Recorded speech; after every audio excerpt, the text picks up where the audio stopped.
Hello, darling parents. Welcome again to the Wow Parenting Summit Day 2. Yesterday was brilliant, and many parents have written to us saying they got so many practical parenting insights by which they will be able to parent much better. Today also going to be is a rocking day. Today we have two brilliant sessions.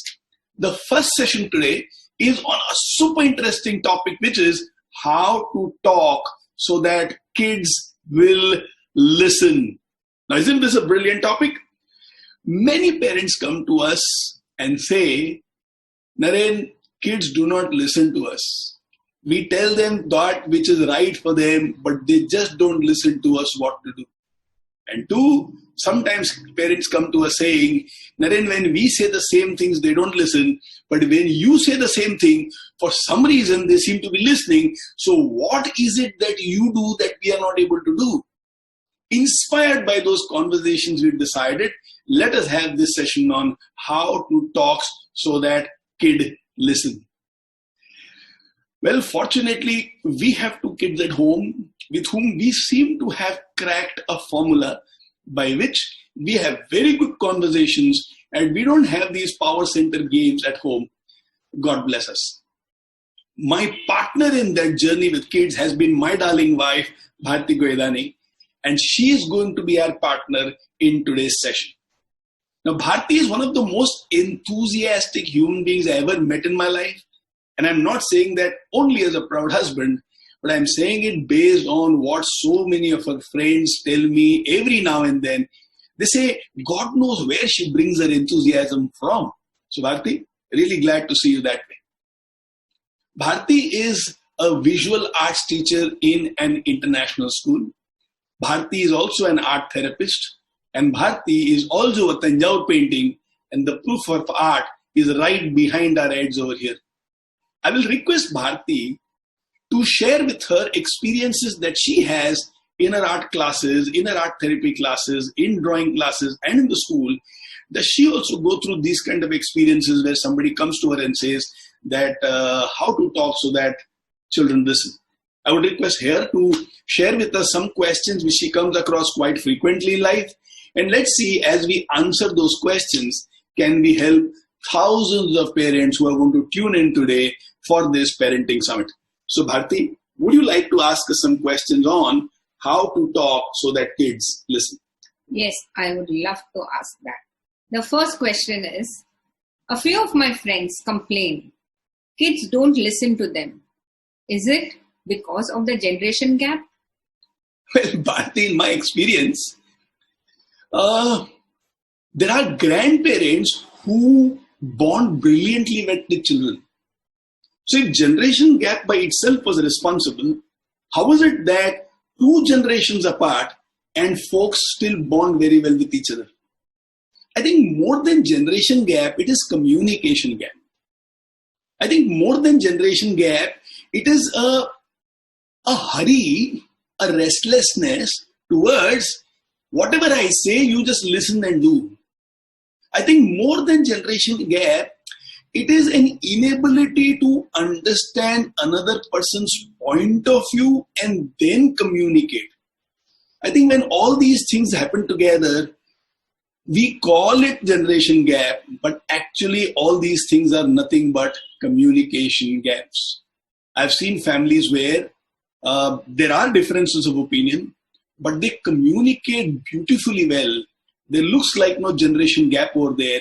There looks like even after a gap of decades together, they're still able to make sense to each other.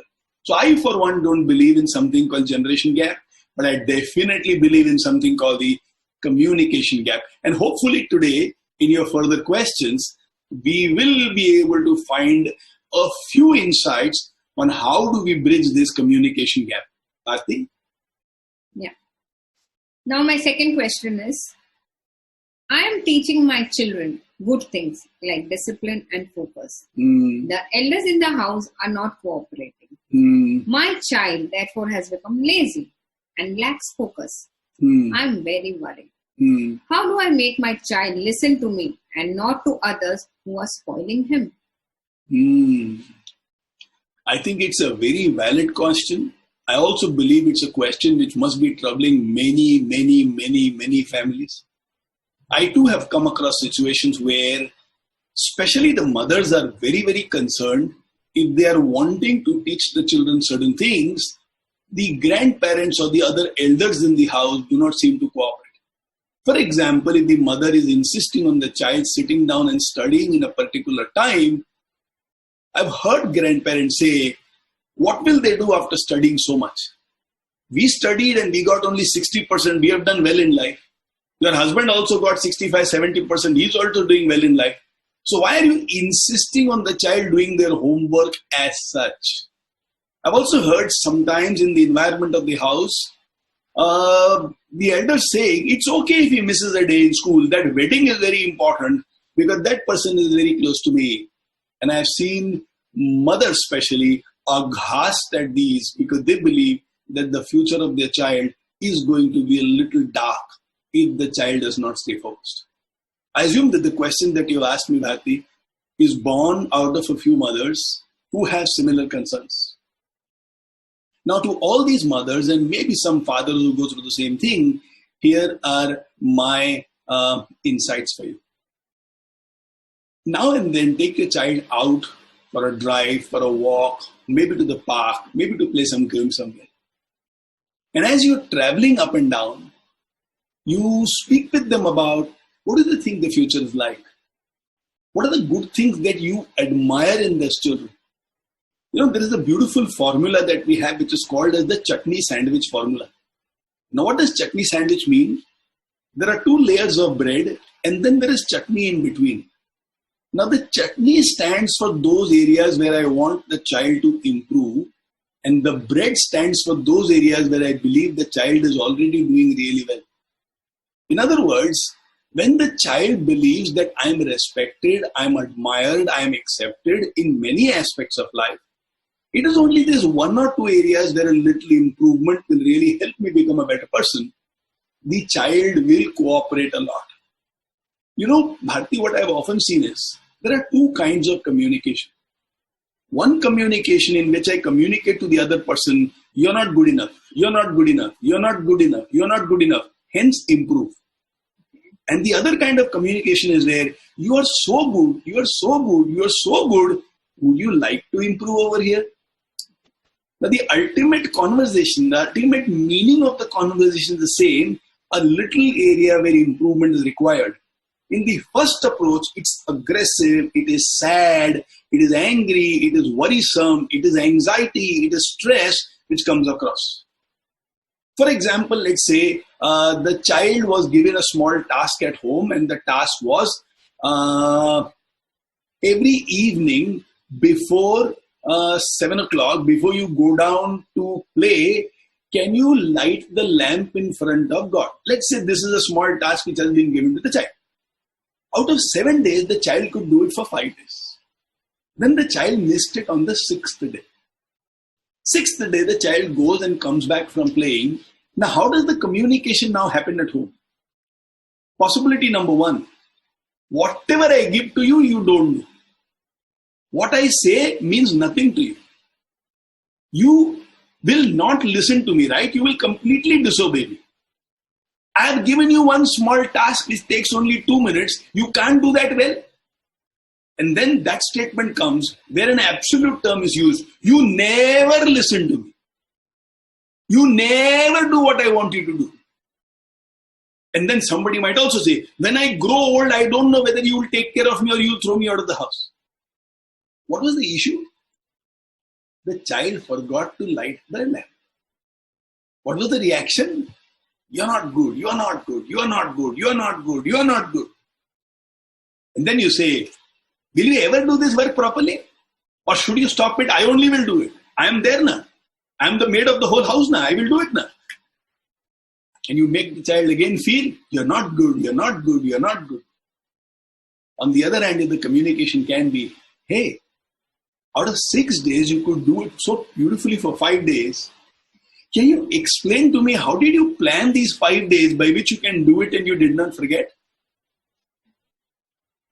When the child believes, oh, out of 6 I did it for 5, which means I'm good.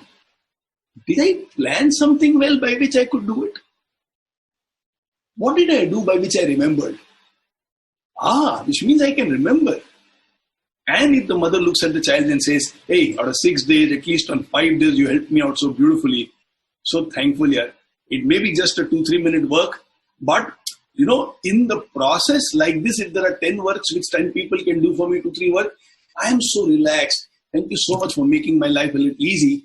Now, is there any help that you need from me by which you can ensure you will remember to do this task every day?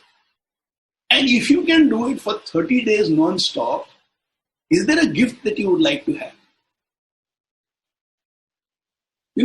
Same situation, the conversation is two very different kinds. I've often found when mothers complain that the child does not listen to them, somewhere the mother also comes out as very negative in her approach, very aggressive in her approach. The essence of that approach is, you're not good, you're not good, you're not good. So I appeal to all parents. When you want your child to cooperate with you, make your communication like the chutney sandwich. First, appreciate the child for what they did well. Out of 6 days, 5 days, they could do it.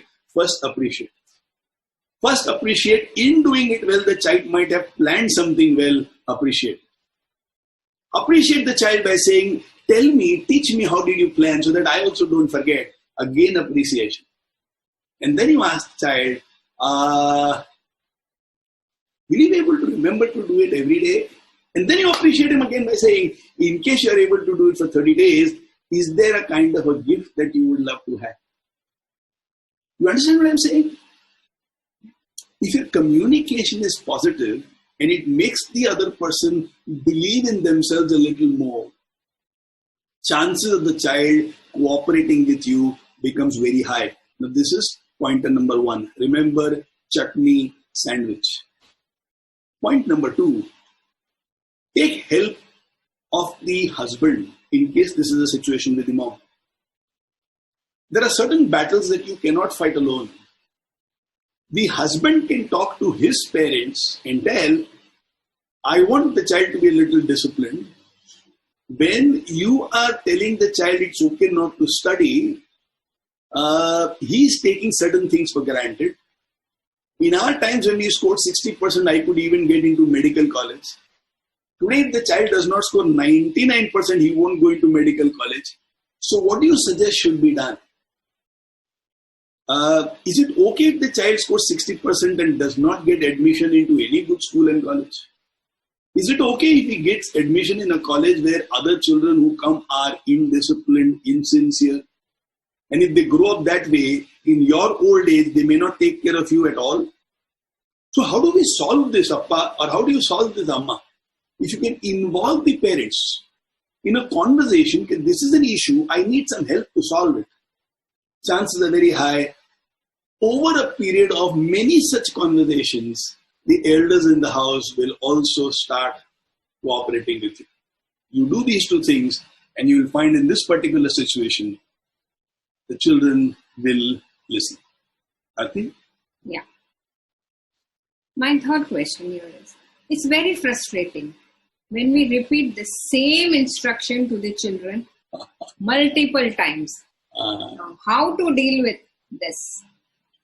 I think, Bharti, you might be very indirectly and subtly giving me also some indications about the same scenario. How many times do I have to say this? You're still not doing it. It's okay. I am a mature guy, so I will take it in the right spirits. But yes, this question is right.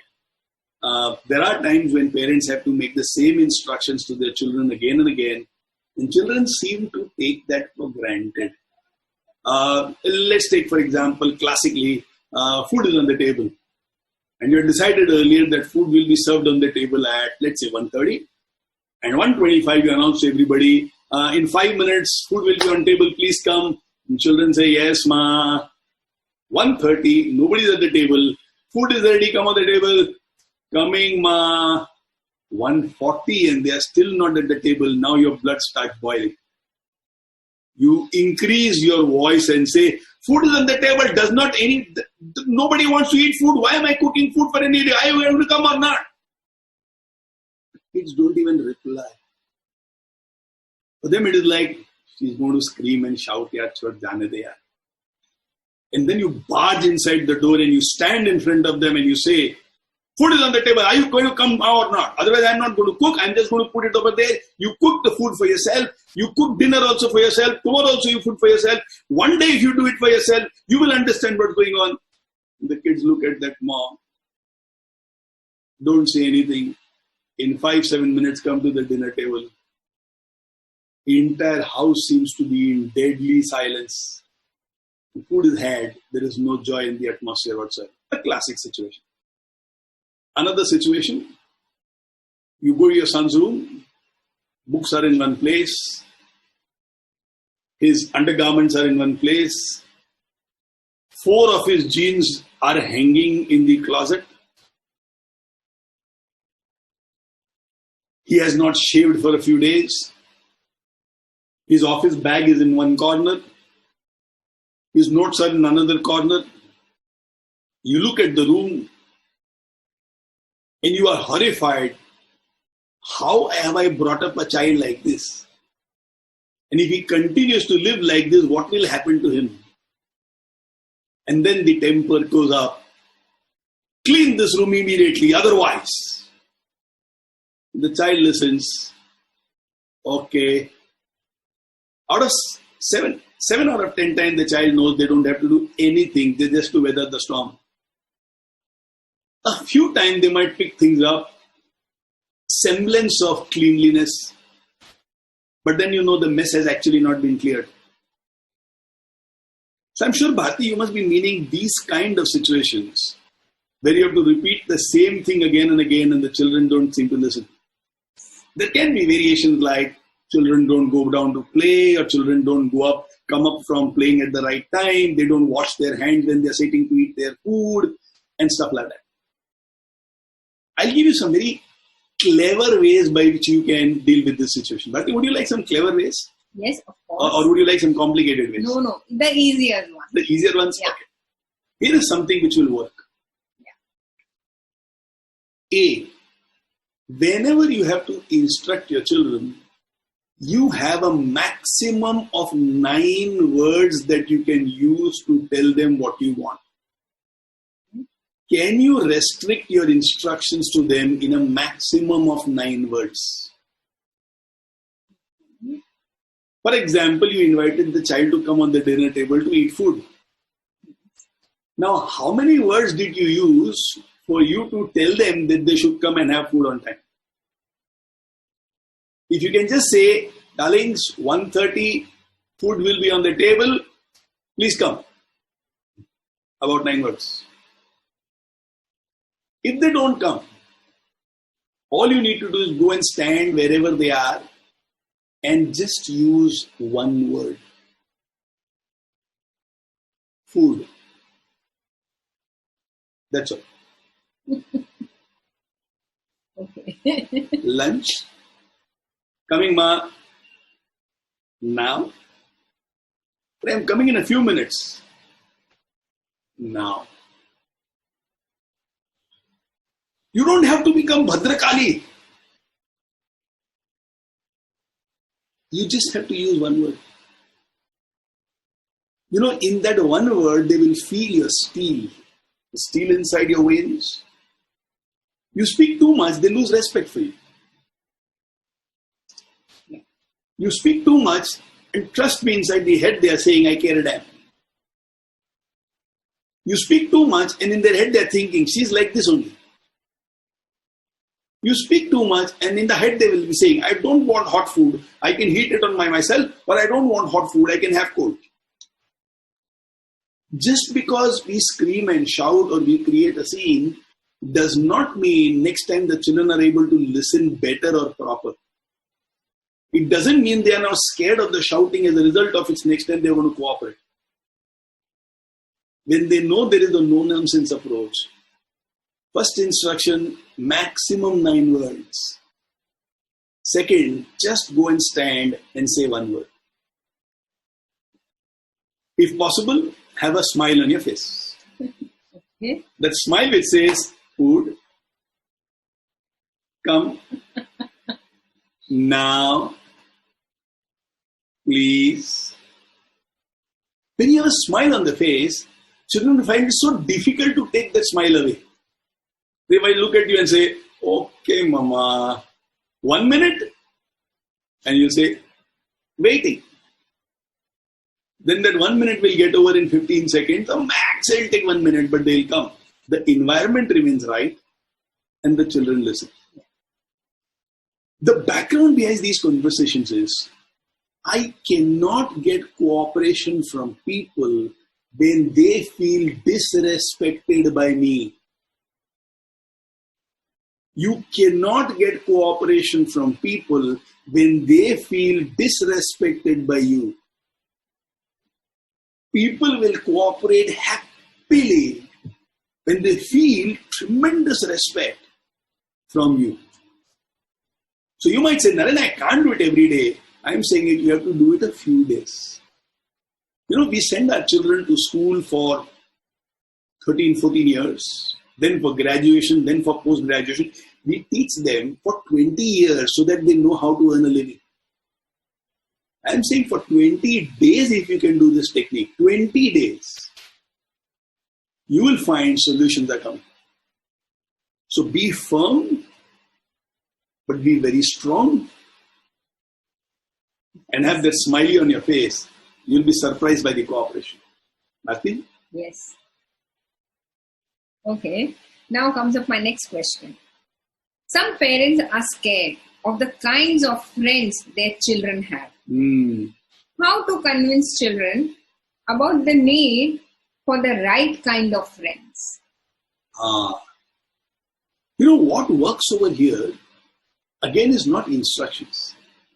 My darling wife, remember, the time when children would respond to instructions is gone. Today is the time for conversations to make things happen. If I'm speaking to my boss, with what respect will I speak? If I'm speaking to the person who inspires me, with what respect will I speak? When I communicate with you, what is the respect with which I speak? When I want something from the children, they also need a similar kind of respect. When the kids feel respected, the cooperation becomes very high. Now, this is the background, which means an instruction, drop that friend from your life. It's not going to work. Have conversations with the child.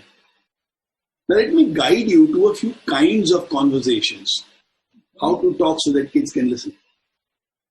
One, understanding their perspective.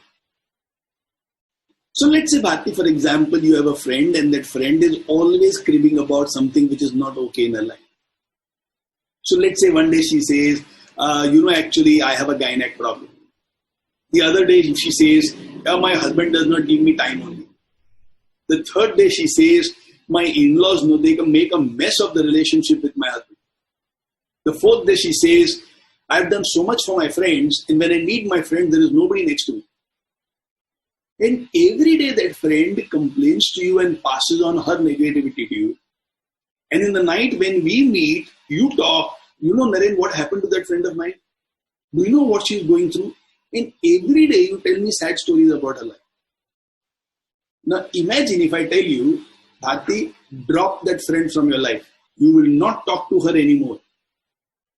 Will you be able to comply? No. So what do I need to do now? I need to have a conversation with you. Darling, let's say that girl's name is Shrishti. So I will say, I have seen that Shrishti is able to open her heart to you. I've also seen that you are able to talk a lot to Shrishti. I've also found at the end of the conversation, your energy levels are always down and you become a little sad. I would like to know, what is the role that you wish to play in Shrishti's life? If it is listening to her and helping her to offload her negative emotions, do you think you will be able to do that without it affecting you? And how long would you like this to continue? Now, I'm not giving you any instructions. Right. I am asking you, and in these questions, maybe I am giving you some clarity which you did not think of. So you might say, normally she's a very cheerful girl. Only for the last few days she's like this. I think as a good friend, I should listen to her.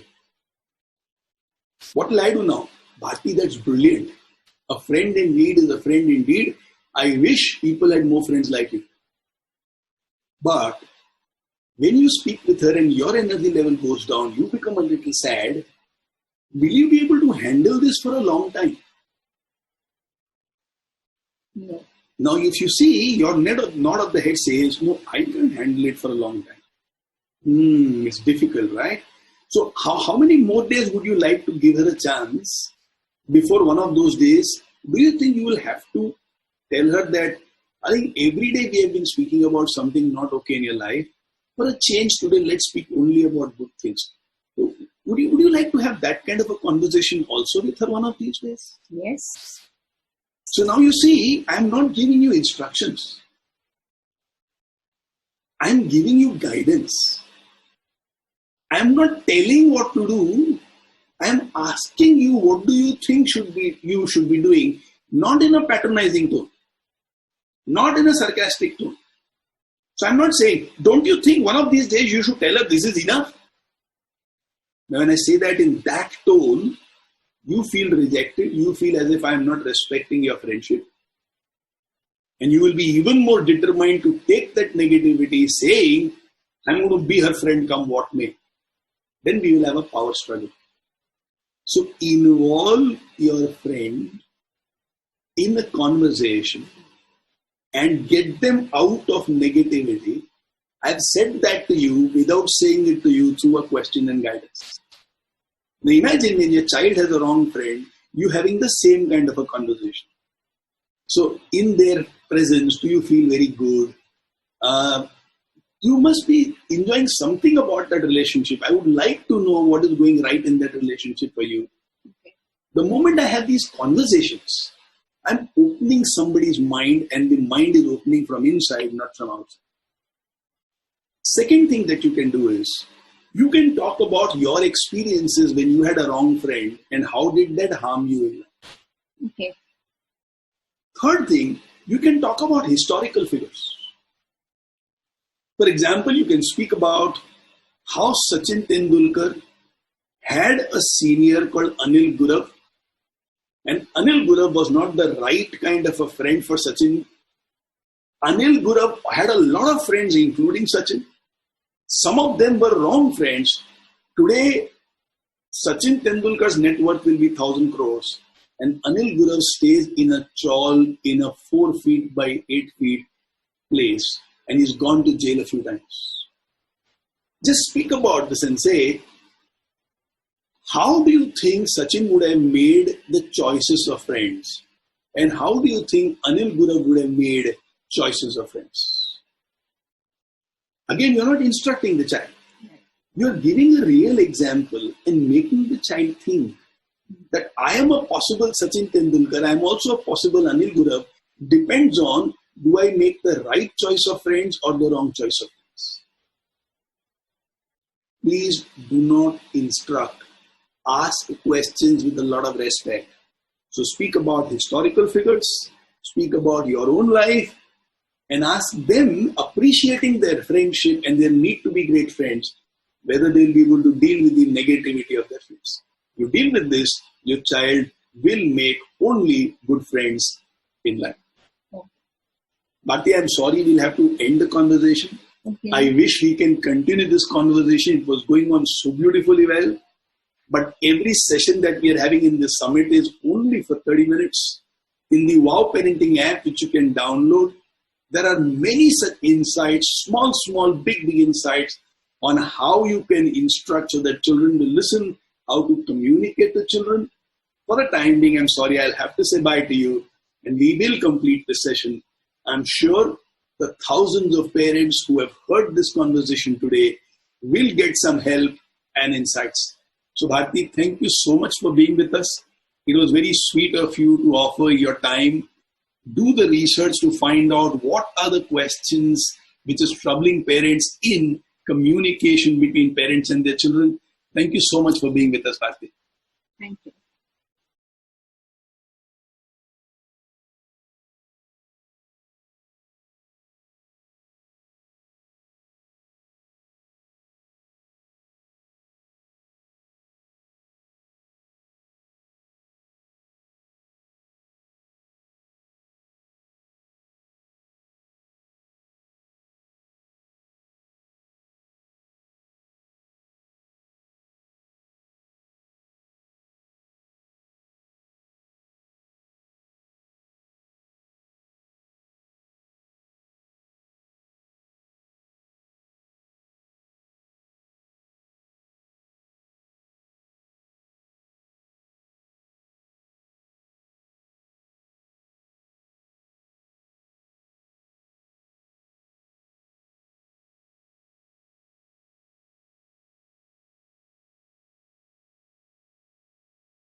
Hello, darling parents. Welcome to the Wow Parenting Summit again. This has been a brilliant experience for the past few days.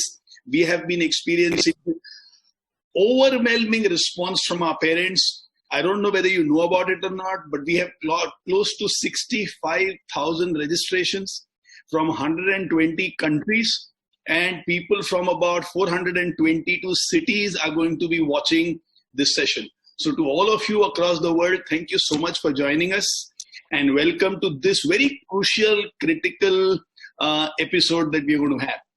The title of this session is a big area of concern for parents.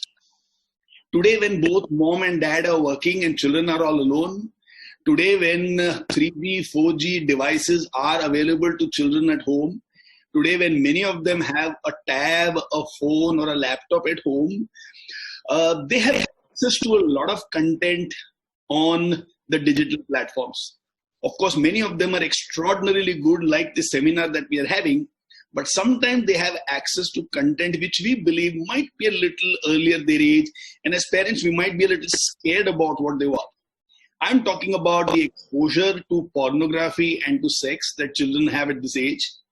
Every now and then, if I've experienced parents very bothered, extremely disturbed, is when they say that I found my child experiencing pornography or seeing pornography and I'm shaken to the core. Have I gone somewhere wrong in my parenting? How did my child go into this habit? They get really, really disturbed and perturbed. So we thought that this is one critical topic where we should discuss. And to discuss this topic, we needed somebody who has a huge following, somebody whose heart beats for children, somebody who has access to the mind, heart, and real life issues of lakhs of women. And if somebody fitted the bill brilliantly well, it is this lady, a brilliant friend of mine called Sonia. Sonia Konjati, welcome to this program. Hi Narendra, thank you so much, and I'm really excited today to gain a lot of knowledge from you, and of course ask you a lot of questions which even I am doubtful about. Thank you for coming in, and this is a sensitive topic. When we were thinking about this topic, we were wondering whether somebody would be willing to ask questions, or will we shy away from this topic and say, Baba, in public I can't discuss all these things. The truth is, Sonia, when we sent a missive out to many of our friends saying these are the things that we are discussing, what do you say? I got a few angry responses from some moms who are saying, is it necessary to have a discussion on this in public? And you chose this topics, understanding the gravity, the depth and the importance of this topic. So right at the beginning, hats off to you, salutes to you to take up this topic, and let us straight away start by opening myself to your questions. So Sonia, you can start asking me. Great. So Narendra, I'm going to keep it very simple from the first question that I think about. In fact, because I sent this topic to a few of my mommy friends, where their children are also in the teens, and they had a lot of questions which I'm going to ask you today. Yes, please. So my first question to you is that when we talk about pornography or sex education, when we talk about sex education, what is the right age that we should consider for training our kids on this topic?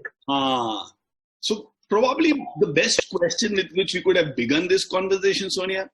The answer is there is no fixed age per se, except for a minimum base of 9 to 10 years. Then in different homes, children mature at different ages. There have been ages where, the child even at 9 and 10 is extremely inquisitive about these things. Any age after 12 is pretty safe. Below 9 is a little disturbing. But so anywhere between after 9, somewhere around 10 to 12 would be the right age to discuss about these things. Yes, Sonia. But then don't you think that these children who are between 9 to 12 are, because in our Indian tradition, generally when the family is watching TV, even if there is a scene on the TV where the hero-heroines are kissing lip to lip, we close the eyes of our children. We say, don't see. And they are like so inquisitive, ye ho kya raha hai? Correct. So the kissing scene itself, we make a taboo for them that it's not right. So how is it easy for a parent to talk to their children directly about sex at this age? Okay. Sonia, any education starts at a basic level, then goes into a little deeper level, then goes into graduation, then you do masters, and then you do PhD. When a child is 3-4 years old, obviously you don't reveal PhD things to them, but you definitely talk about A, B, C, and D to the child. Similarly, when the child is, let's say, 9 and 10, and let's say they see a kissing scene on TV, and you're absolutely right, especially in our age when we were children, and even if something not even remotely close to kissing, let's say the song is going on, Bago mein bahar hai, and you see Rajendra Kumar at one end, and you see the heroine on the other end, they just look at each other, and in the next scene, they just show two flowers together. In that, the atmosphere in the house used to change. Mama would go inside the kitchen to bring water. Papa will start reading the newspaper he's already read 3 times. Next few minutes, there will be no sound inside the house. It will be tremendous embarrassment. And as kids, you can feel that the atmosphere has changed. And you wonder what's happening, what is being hidden, why am I not being told about these things? And both of them ignore the situation completely. Now, that was right at that age. So, a few years ago, I remember when my son Neeraj was about 11 and a half years old, and we were watching TV at home together, and there was an about to kiss scene happening, and immediately Neeru nonchalantly said, they're going to kiss now. Me and Bharti, my wife, looked at each other. How did he come to know? My God, we were kind of scandalized. And that is when we know that children know about these things much more than we think they know. If we hide, they understand that we are not being told and my parents are lying to me. So first of all, what we need to do is not treat it as a taboo, treat it as any subject. For example, if a 9-year-old child approaches the parents and say, I want to learn how to make chai, what will the mother do? Hey, kaam kar, main bhagoli mein na pani garam kar rahi hu. I'm sorry, I slip into Hindi. I forget that we have people from all over the world who are watching. So let me go back. My wife, the parent would say that, okay, I am taking the utensil. You bring 1 glass of water and you pour it. Now that 1 glass of water pouring is an achievement for the child, and that is what she can do at that point of time. Similarly, we say, there are certain things which is done in certain relationships.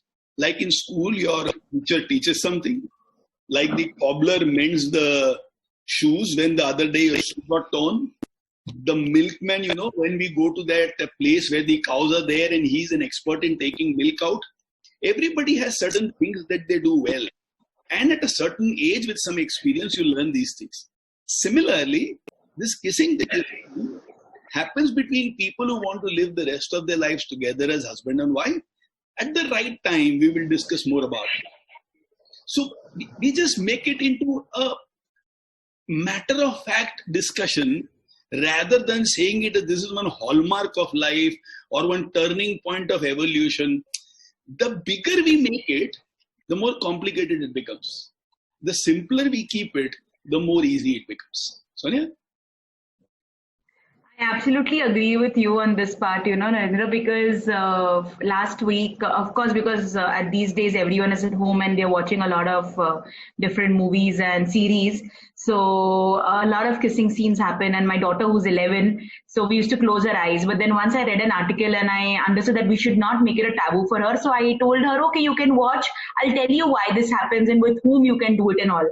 So I told her that, only husband wives are allowed, and that too after marriage and all that kind of stuff. So before sleeping on the bed that day at night, she's telling my husband, she's in fact asking her father that have you kissed anyone? So Satish was like, yes, I have. So she was like, whom? So Satish was like, your mother. So she was like, when? Before Shadi or after Shadi? Before I was born or after I was born? So my husband was like, before you were born. So her questions did not stop. She was like, do you all do it now also? So it was so embarrassing. But then, you had to answer them because that's how they are. They want to know more about it. Yeah. So then he said, no, I don't like at all now. So we don't kiss. So that's how it is. But anyways, so that's how kids are. I think their curiosity always gets them to different levels. Yes. My next question for you is that how does a parent need to react when they find that their kids are watching porn, or they've just caught them with the mobile and the phone where they are watching porn, and how do they react? What should they do step by step? Okay. First of all, Sonia, if you look at people in the world, you will find almost everybody has accessed pornography before their marriage, either accidentally or by design or because a friend showed it to them.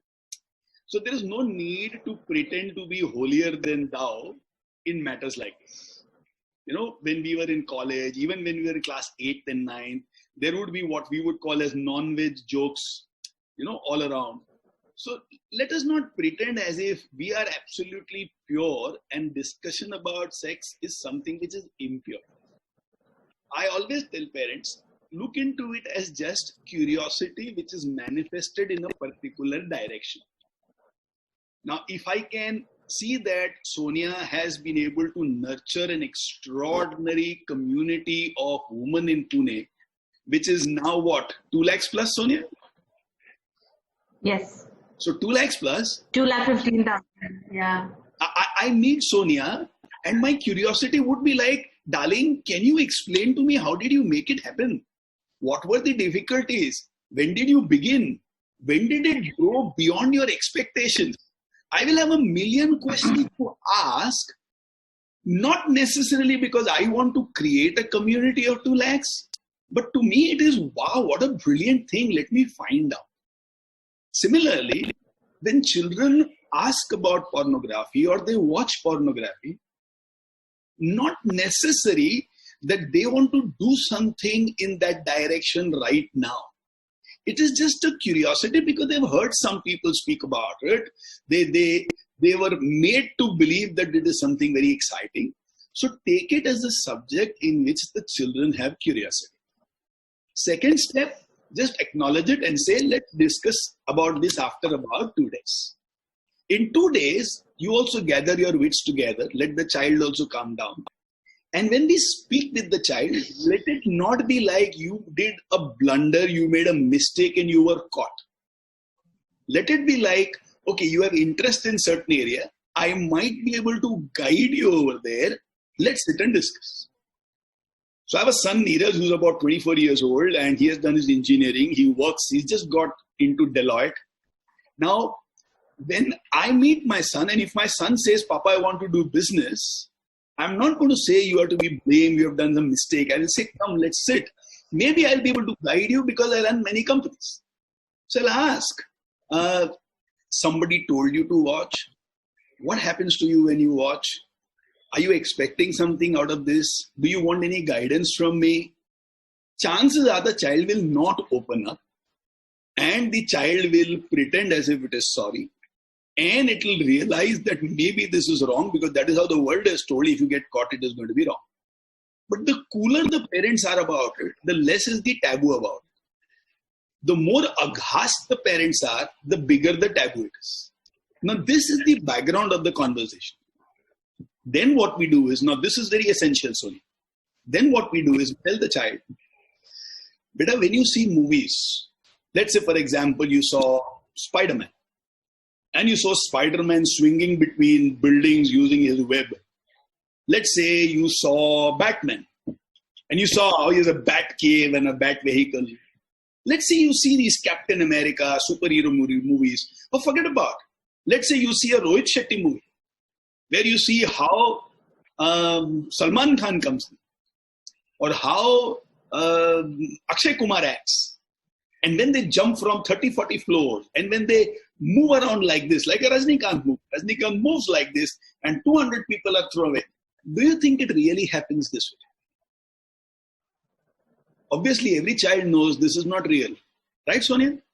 Correct. We tell them, Right. beta, these porn movies similarly are done by actors who have been paid to do certain things to titillate people. In real life, these experiences are never like this. Now, if you watch pornography regularly, you will start hallucinating and living in a different kind of a world. You will have different expectations from people. And worst of all, you may start disrespecting another gender. So if it's a daughter who's caught, she will start disrespecting men and objectifying men. And every time she sees a man, that is the only direction in which the thoughts will start running. If it's a son who's been caught, he starts looking at women as objects and he does not know how to build genuine relationships with people. So, beta, this is a make-believe world. This is not a real world. And when you do this, you start losing respect for people, which means very soon you may not have good friends. Very soon, you may not be able to build very strong relationships. So, it's okay if somebody watches a movie for 2 or 3 minutes. It's okay if sometimes you are just a little curious. But a habit of this, or going deeper into this, is going to harm you because what is shown over there is not what is real. Now, let's say, for example, if a girl like Sonakshi Sinha in Dabang now wants to marry a boy who, like Salman Khan, can kick 50 people. कहाँ से ढूंढ के लाएंगे ना? Similarly, if a guy is watching porn and what he sees out there is what he wants in his life, कहाँ से ढूंढ के लाएंगे ना? तो तुम्हारी life जो है ना वो पूरी off track हो जाएगी. So this is the second angle. Sonia, are you with me? I totally understand what you're saying. So I agree with you absolutely. And it's such a lovely way that we can put ahead to our kids, as where to stop. And there's a third angle. Then what we do is we tell the children, there will be a time in your life when you will need physical intimacy. Physical intimacy is a very natural need of a human being. Now, Sonia, this is extremely crucial. Huh? When we explain to the children, then when the body changes, when the hormones change, when, let's say, if it is a boy and the masculinity hormones are running through the body, then nature has created human beings in a way to survive, when for the first time it has given you the capacity to recreate another life. The mind wants to search for a person with whom this can happen. So if you have an urge to watch pornography, or if you have an urge to see acts of sex or pornography, it is not something wrong. It does not mean you are not a good boy or you are not a good person. It is a very natural action which is happening. Like if I have not eaten for 6 hours, I will feel hungry. If I have not eaten for 6 hours, I will feel hungry. So if I am hungry, it does not mean I am a good guy or a bad guy. It is nature's way of saying the stomach needs something.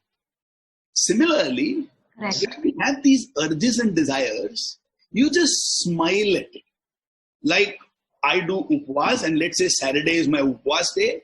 Saturday, 11 o'clock in the morning, I am very hungry. Because it is upvas, I am not going to have food. 5 o'clock in the evening, I'm really hungry. It is upwas, so I'm not going to have it. What will I do? I'll smile at it. And all these urges of a human body, they come and go in waves. So I will have this huge urge. If I can just hold on for 5 minutes, 10 minutes, 15 minutes, then urge goes away. In Hindi, there is this kahavat na, that bhook mar gayi. My hunger has died. Similarly, all these urges also die away. Now, in case you can control these urges at this age of your life, when you are 12, 13, 14, 15, your willpower will go up, your self-respect will go up, your ability to focus will go up, your grit and determination will go up brilliantly well. The way you look at yourself will be with a lot of pride. And when you get the right person in your life, not for the shape of the body or the shape of a few body parts, but because of the character of that person, the love of that person, the sense of humor of that person, the courage of that person. When you choose your life partner, you choose them for the qualities, which is what will help you to have a great life. If this becomes an addiction and a habit, you will choose a person who has certain measurements in their body, which to you is right, but that will not help you to have a great life. So we just explain this to the child and say, I understand it's very natural. I have also gone through the same. I am discussing with you how you can deal with it so that you can emerge victorious in this and live a beautiful life. So Sonia, this is how we should explain it when you find a child experiencing pornography. No negativity whatsoever, very objective, matter of fact, with laughter and with a lot of love. Sonia? Correct. I totally agree with you, and it's a wonderful way of explaining to kids. I'm sure this will work. But, in between you said about the age also. What I wanted to ask you through that is, Naren, that generally, nowadays our children of this generation have a lot of exposure to such scenes on movies and series and etc. more than what we had in our age. Yes. So is there, certain age of children which it affects them or their hormones? Or after what age do they start, it troubles them? I don't know if I'm able to put it up correctly, but then I just want to understand, till what age, how do we take it ahead with them? Sonia, that's a very beautiful question. Now, as parents, we can see when the body of our children are changing. So if it's a girl, the moment she starts growing in the chest area, the moment she starts having her periods, after that, anytime you can have a conversation. Now, some children are shy and naturally they are not very curious about it. So no need to drive this conversation. So whenever you find the child is becoming curious, have a conversation. Till 14, if the child has not become curious about it, then you should initiate a small conversation around it. And whenever the child is ready, 15, 16, 17, 18, you need to have a conversation. I believe a conversation in this is completely driven by the curiosity and the needs of the child rather than driven by a demographic age which they have.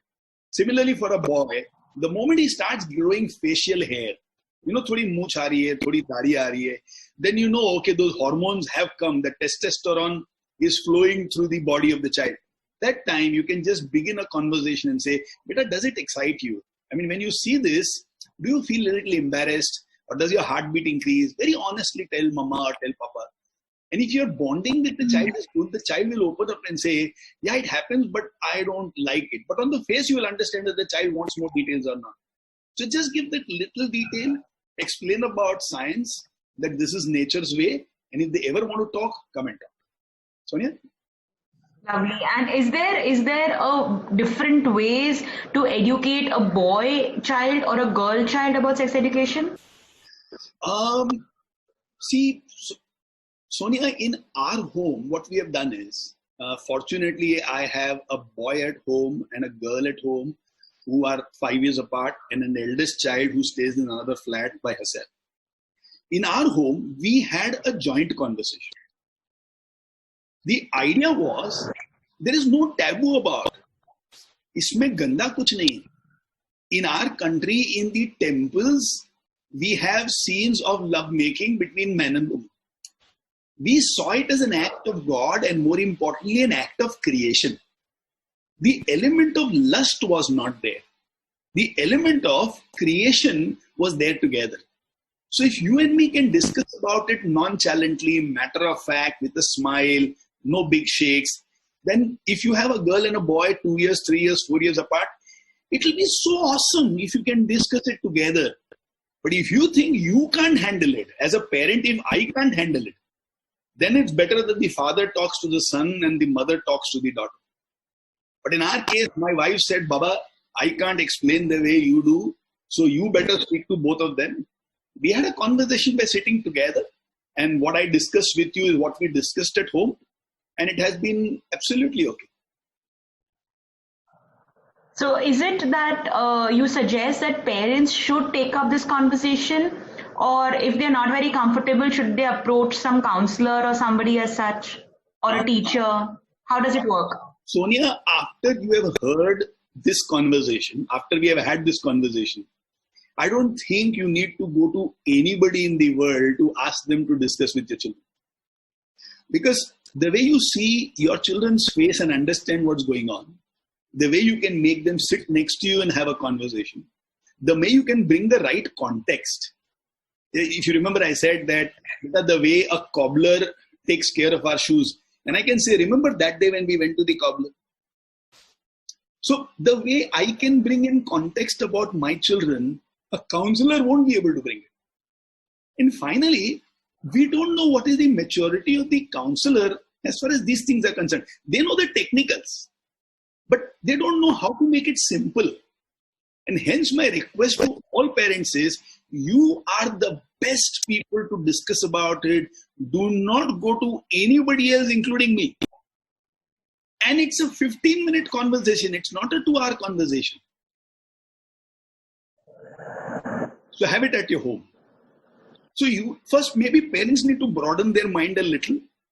See sex as something which is a very regular, a normal act which happens between a married couple, and not see something scintillating which the world should not know about. So the simpler you make it, the easier it is for you.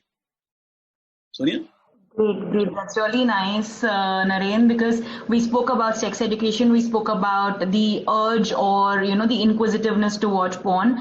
Now coming to addiction, if there is a parent who realizes that the kid is getting addicted, so of course, one, what steps should be taken? Second, is there a way that they can block these sites, or should they take away the phone or devices? What should be the way to handle that situation? Sonia, first of all, I would have loved this conversation to continue for a long time and answer all the questions that you have. But unfortunately, we are limited by this 27, 28-minute thingy. So this is the final question that I'll be able to take. But please do send me the other questions that you have. And when this forum is on, when this live is on, I will put your questions up there, and I will also ensure that the answers are given to your satisfaction. Now, having said that, how do you deal with any addiction? Addiction can be cured only with cooperation. No addiction in the world can ever be cured through force. This is the rule of addiction. Let's say somebody has addiction to liquor. I can keep him isolated in a flat for 30 days and not give him liquor. But what happens in the 31st day? How long will you keep the phone away? And the child will go to school. The friend will have phones. You will be busy in something and your phone will be lying around. In the night after you sleep, the child will have access to your phone. So there is a limit to which we can control things. I am a big believer in self-discipline and not enforced discipline. Very big believer in self-discipline. So here is my suggestion. Keep talking to your child to find out, does he want to outgrow this addiction? Now, the moment the child understands, what I see is acting and not real. What I see is a movie and not real. What I think is real is actually phony. The moment the child understands that, half his attraction will go away over that. Then it is the circle of friends that they have. If they have a group of friends where this is the conversation which is going on all the time, and they speak about, did you see this actress or did you see that pornographic actor? then it's a curiosity and I need to belong to that group. So I also have to come and talk. Otherwise, they might call me names like you are prude and you are staying in the 10th century, man. You're not the current age. Now that no child wants. So we build the confidence of the child. Ask the child to be with the right kind of friend. And if the child is confident about themselves, they will choose the right kind of friend. And we then make the child say, I think I'm getting addicted and I don't want it. And then ask the child, tell me, how do you want help? So I will tell you a small incident which happened in my life. I saw for about 1 month, every night I'm watching one movie. So I would finish my training programs. I would come home around 9:45. I would have had a long day because I start my office at 8:45. So I would have worked for 13 hours. And to my mind, it was, chalo jaake thoda relax karte. You know, the mind tricks itself. So I would have my dinner, 10:30, everybody would go to sleep. And I will sit and watch one movie. I would go to sleep around 1 o'clock. And I found I'm getting up at 7 o'clock. So I'm missing my meditation, and half the times I'm also missing my exercise. So I told myself, abhi nahi dekhenge. But I found every time I found myself saying, aaj dekh le, kal se karna. Today watch it, from tomorrow don't watch the movie. You know, a classic case. I realized I need help. I gathered the whole family together and said, Baba, I have developed a habit which I'm not proud of. No harm in seeing movies. I love movies and I take right things from movies. But I'm missing out on my meditation in the morning and I'm not doing exercise as much as I want to. So I need your help. 10 o'clock, come and tell me, Papa, it's already 10, time for you to go to sleep. 10:15, stand in front of the TV. And if I tell you, hut, and I might say to the lot of anger, move on. Give me some space for 5 minutes so that I think I'm making a choice and I'm not being forced. 10:30, I have not got up. Now you can go and switch the TV off. I might be angry, I will shout at you, but please take my shouting for a few days. I need your help in getting rid of this addiction which is growing. So when we talk about such personal experiences with children and say, in case you think you're also getting addicted, it's just a weakness and abhi haath yahan toot gaya to mere ko ek support chahiye of it, you know, so that my hand healing happens very fast. I need that plaster over here. Similarly, I can always ask help for loved ones. So make the child say, yeah, I think I'm getting a little addicted. This has to come from the child. And then ask the child, okay, tell me what help do you need from the family? How do we solve it? And brainstorm together. Where the child says, okay, out of the 5 ideas, let's practice these 3. So when it's a collective decision and the child has said, I want to get out of it, you should pat yourself on the back and say, you have done a brilliant job. Then your child will be able to come out of it. Enforced decision, it is not going to happen. Take switching off Netflix, taking away mobile. It's not going to work, darling. So get it out from the child. Sonia?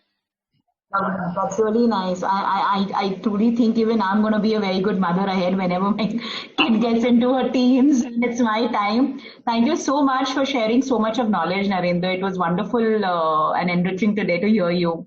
Thank you so much, Sonia. It's always so nice. I mean, last time we had an interview together, I know how both of us were moved and both of us were in tears. Today is a very different day. I cried that day. I can remember, you know, that was one of the most genuine interviews. I really believe tears are the most honest form of human expression. And you touched me so deep that day by being so honest and upfront. I would always cherish that, Sonia. So thank you so much. But then yes, there's a lot I get to learn too. So it's always good to be with you. So thank you so much. We will now proceed with the editing and doing the other work to make this into a miraculous video. And I am 100% confident, not just the 55, 60, 65,000 people who have registered, but many more later on will grow a lot out of the discussion that we have had. So Sonia, deep gratitude for you. Thank you so much. And I'll be in touch with you. Thank you so much. Thank you. Yes, take care, Narendra. Take care. Take care. Bye. Thanks. Bye. Bye.